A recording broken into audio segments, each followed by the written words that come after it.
Hi everyone, welcome back to Crochet Rocks. Tracy here, and well, I am almost ready to go out. Got a few bits to get ready still. I've packed up all of the orders that I've got to take and put all the labels on and everything. Taking them to the post office this time as well. Got to go armed with lots. I don't usually like that, but oh well, never mind.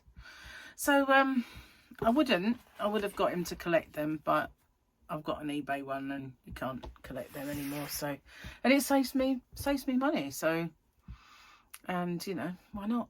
So, so I didn't take one of those tablets last night. I decided that I'd wait and then get it out of my system, and then I'll try again. And if I get a headache again, I know that that's caused the headache. It could have just been a coincidence that I had a headache.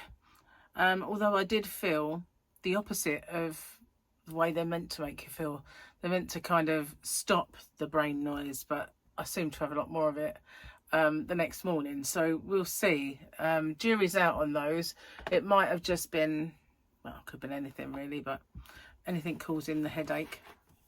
It was really sunny yesterday as well, which, you know, when you're not used to that level of brightness, it can give me a headache anyway. So I have a drink of water, being healthier. Not really, but you know, it's good to say, isn't it? Good to say. Hair's wet, so sorry about the looking bald, but yeah, I'm going to see Paul, Victoria and Harley, and probably Alfie will be there, but I'm going to take my straighteners, and I always say to her, she's fully expecting me to do it, I always say, got a little job for you, and she knows exactly what it'll be. But you know, usually I've got a good excuse, like, come on, it's my birthday, you've got to do it, and you know, things like that. So I ran out of ones. No, I've got a couple I can slot in there, so we should be good. She's gonna do me chicken supreme, I think, which is a Slimming World dinner, unless she changes her mind and does something else. But I said I wouldn't mind trying it because she gave me a few options. So yeah, I figured I would jump on and do my chat before I went. Although I haven't really done very much apart from get up, have a shower, wash my hair, and watch the dreadful news all the time, dreadful doom and gloom, fall down a rabbit hole of stuff on Facebook first and then YouTube. I'm all croaky. I keep doing that, and partly because the Juice satellite has sent out some new pictures of 3i Atlas, and they show it, and they show a representation of what they think's there. So to me, what your pictures are, you show what your pictures are. You don't fill in gaps, you know. Oh, this is where we believe the nucleus is, and this around it is the coma. It's rubbish, isn't it? If you can't see it, you can't see it. You don't know what's there. And I hate that. I hate them trying to pull the wool over my eyes. If that's what's there, it's what's there. But we can't see that, can we? So I'd rather they didn't fill in gaps which are theoretical. So yeah, once again, misinformation, because it's not what is there. It's not what we see. What we see is what we see, and that's that. Can't fill in the gaps.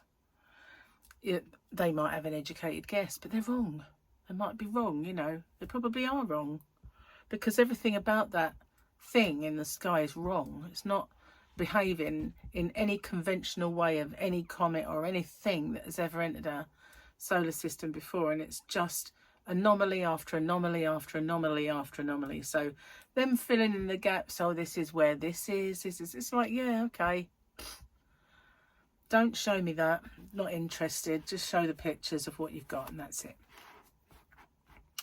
Anyway, that's my soapbox moment for the morning. It does bug me that, you know. I don't want to be told what to think. You can't tell me what to think. I will review the evidence myself. thank you very much, and all that stuff. So today, which is yesterday for you, because as you well know, my today is your tomorrow, I think you've got a hexagon popping up. And it's going to be a sunflower hexagon, the same as my sunflower square, but done in a hexagon. Hence the word hexagon in the title. So yeah, they match. I did that before with the African violet square. I did a circle, a square, and hexagon. That's a word. Might do a circle, because I could do that again, couldn't I? Circle, square, and hexagon. So yeah, I think I should. It's fun. It's fun, I tell you, it's fun.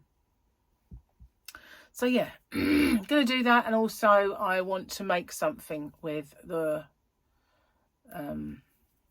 sunflower square, I think. Possibly hexagon, we'll see. It's become something that I do when I sit here and I talk.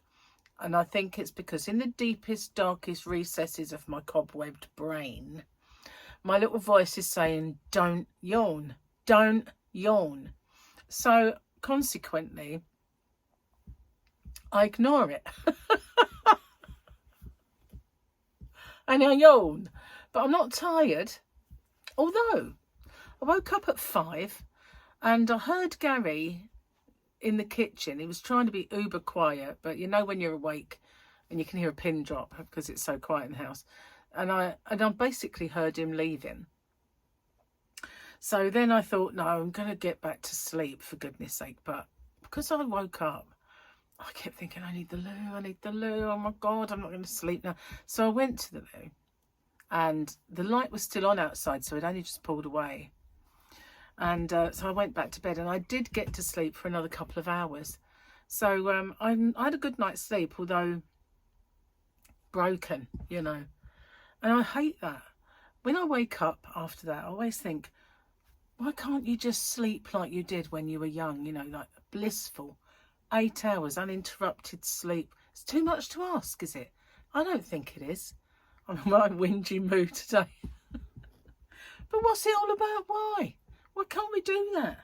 Stupid blooming things that happen to you when you get past 30.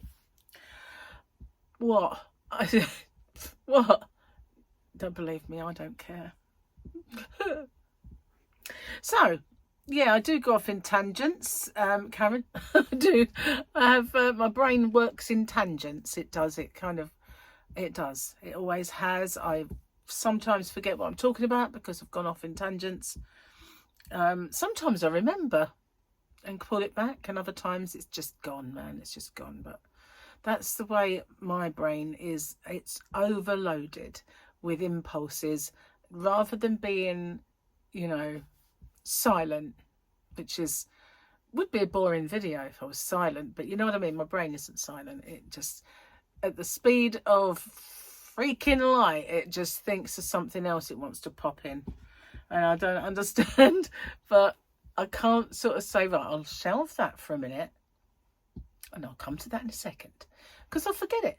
So I go off in a tangent and then I forget what I was talking about. So I might as well have just forgotten what I come off in a tangent for, if that makes any sense. But, you know, it's just the way this chaotic bonce of mine works. Bonce, there's a word. That's a UK word, I'd say.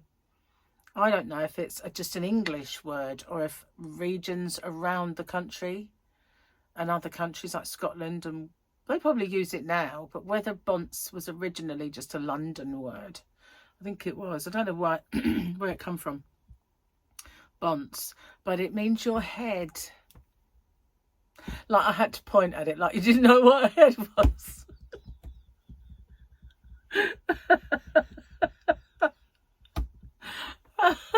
Sorry about that. I don't know you understand what a head is, but bonce, yeah. Noggin, another word. Noggin, bonce. What else? I mean, cranium, we all know, but fizzog, face. It's fizzog. I don't know why. It's just words from my youth. I can remember my brother saying fizzog quite a lot, meaning face. Mush. Shut your mush is your mouth. Your mush is your mouth. Oh, I've got a lot of words of the day today. That'll keep me going for about a month, I reckon, all that lot. But yeah, this is said bonce.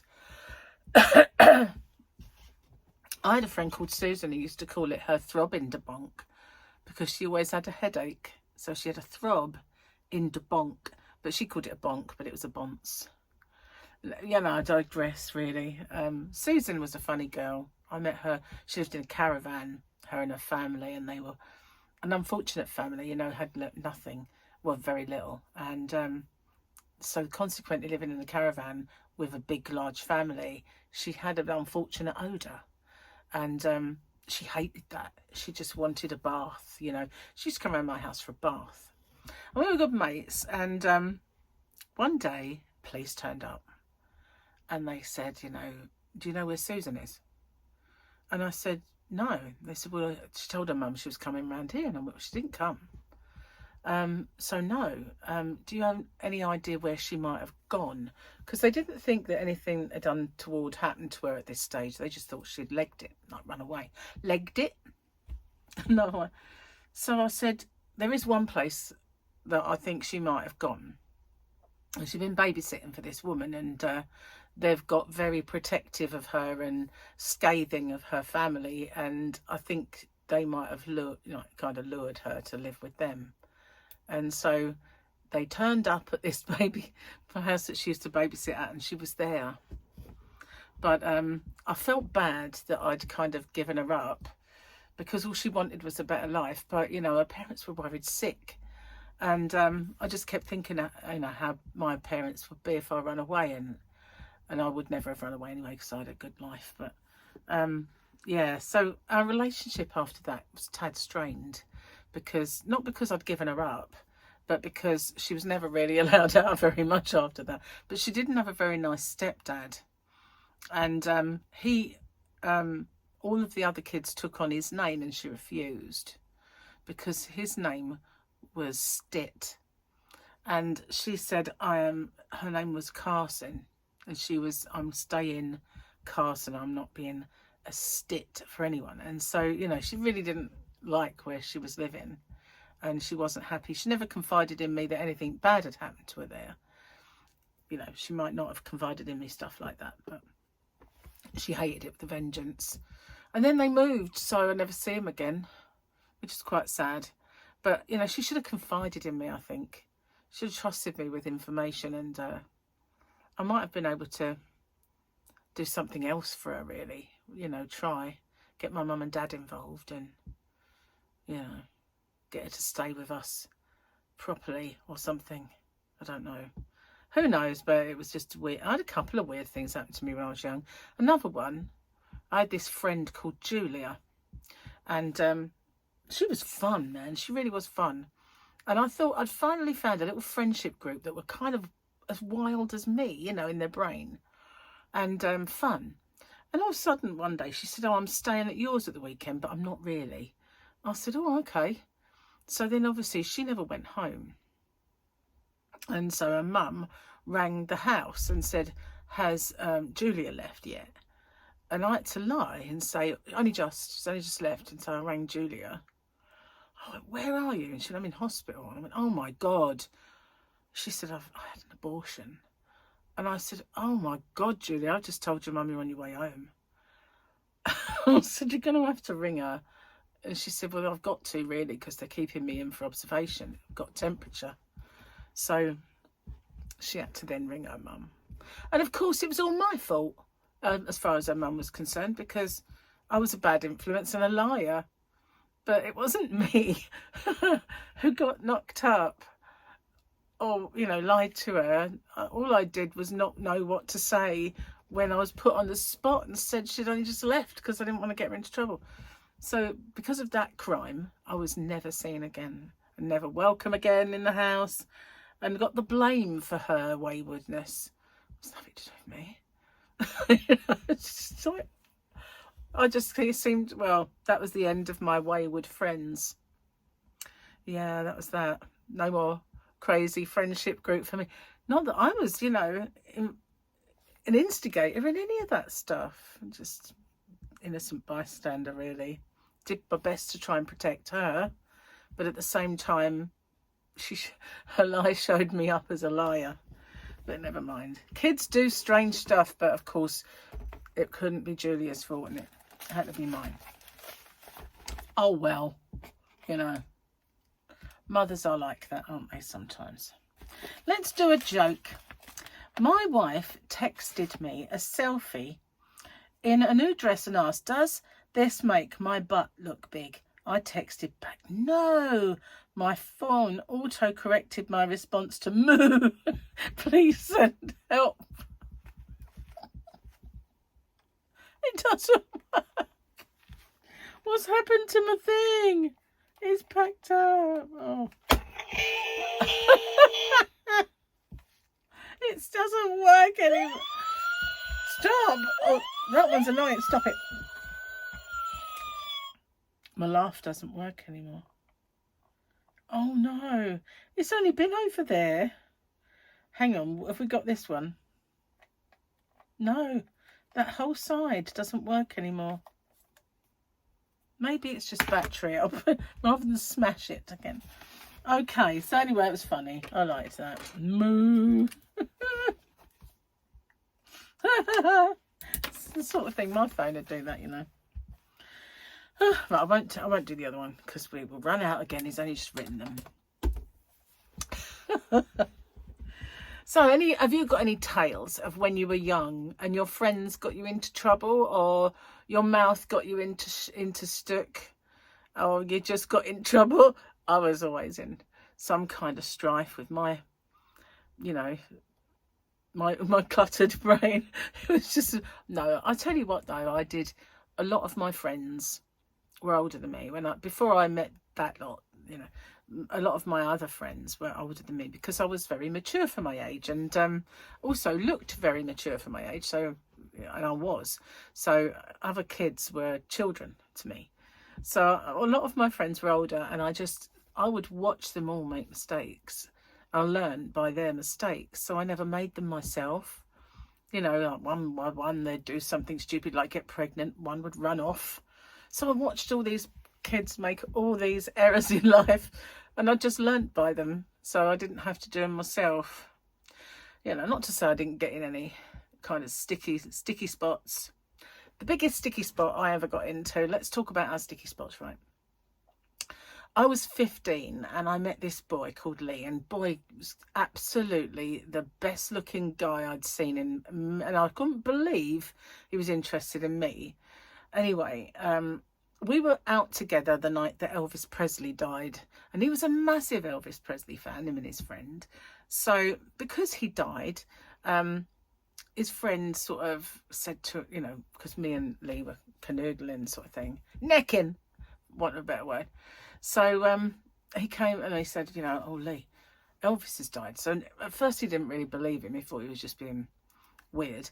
But then he found out it was. So we put the radio on and we were listening to all the coverage and everything else and all of that stuff. And I looked at the time and it was 3:20 in the morning. And I thought, oh my God, hours and hours passed without even sort of registering, you know. It didn't feel late. And I said, oh my God, I'm late home. I was supposed to be home by midnight. That was quite lenient, you know. Most of my friends had to be in by the time it got dark, but I had a curfew of midnight. So that's because most places shut at 11 and you got to get home. So, but midnight was my limit. My parents were very loose, so, but not in other ways.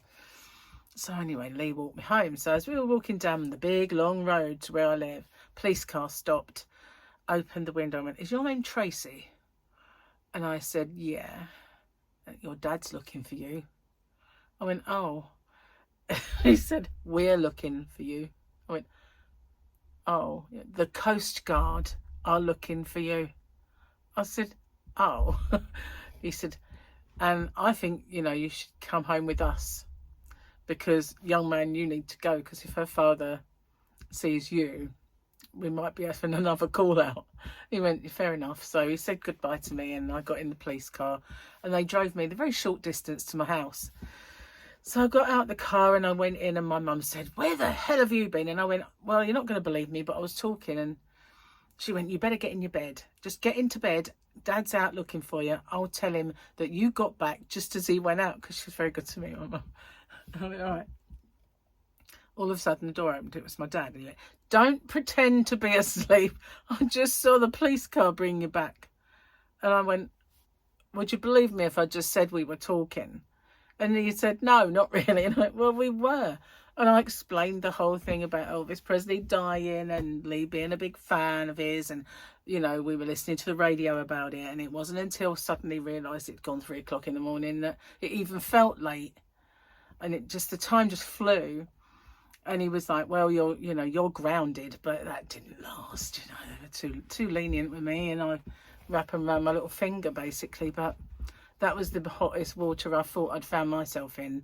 I didn't know what was going to happen. I was going to get slapped backside, but I didn't, you know. I just got a little sternness. And if my dad ever gave me any sternness, I would cry, because I was used to my mum shouting and bellowing at me and calling me a silly cow and telling me she was going to knock 6 bells of whatever out of me. She never did. Well, she slapped me once. But, you know, I was used to my mum being my mum, you know. Hot head, big mouth, feisty. But my dad, if he only had to disapprove a little bit and I'd be in tears, because it's my dad, you know. So I wasn't very happy that I'd upset my dad, but it was just that's exactly what happened, you know. Lost track of time because of events. And it wasn't even events that I had much care about. You know what I mean? I wasn't an Elvis fan. I didn't dislike Elvis, but I wasn't an Elvis fan, because, you know, that was years ago for me at the time. And I know he was still around and still making music, but it wasn't my era. He was just stuck in the past. So anyway, lots of people were in those days. Still loved Elvis, and Elvis movies were on the TV all the time and stuff like that. So, but yeah, that was the hottest water I got into with my parents. There was so much more potential to get into further hot water, but luckily managed to not, you know. I kind of escaped. Like, there was one time I was with another guy. His name, well, I think his name was Neville, but they called him Noddy because he liked Slade. I mean, this is shows you how long ago that was. And he worked in a fairground, and he walked me home, and we were kind of necking up this bank where it was dark, and then you see there was sea defences, so we were on one side of it that was dark. And all of a sudden I heard this couple walking by, and I heard my mother's voice. There's someone down there, Jeff. It's my mother. Under my breath. And he said, what? I went, it's my mum. And so I said, hide my hair, because I thought if there's any light shining on my hair, being red and goldy, she's going to see it. So I kind of went inside his jacket, and she said, that's absolutely disgusting. And he's going, all right, Joan. So I've got mine to go down there. Leave him alone, Joan. Leave him alone. I bet her mother doesn't know she's there. I thought, no, she doesn't. Can you imagine if she'd come down and found it was me? Oh my God. And not that anything was really going on, apart from a bit of snogging, you know. But it was when she went, I've got mine to go down there. I'm like, no. I bet her mother doesn't know she's there. No, she doesn't. But she would have done. She'd come down. Oh, that was a narrow escape. And I actually effed and jeffed there. I bet I get a strike for that. Might have been very quiet. They might not hear it. I'll just say it was dark, you know, dark. Anyway, I'm going to get off. I might edit the one word out later. See how I feel. Might put beep in it. Oh, my machine doesn't work. Oh, I could have put a... Oh, there isn't a beep on here, is there? Oh, my goodness, the middle buttons don't... cuckoo works on that side. Oh, and that. Stop. Thank you. That doesn't. Loads of buttons not working. No reason for it. It's not got where's. No reason for that at all.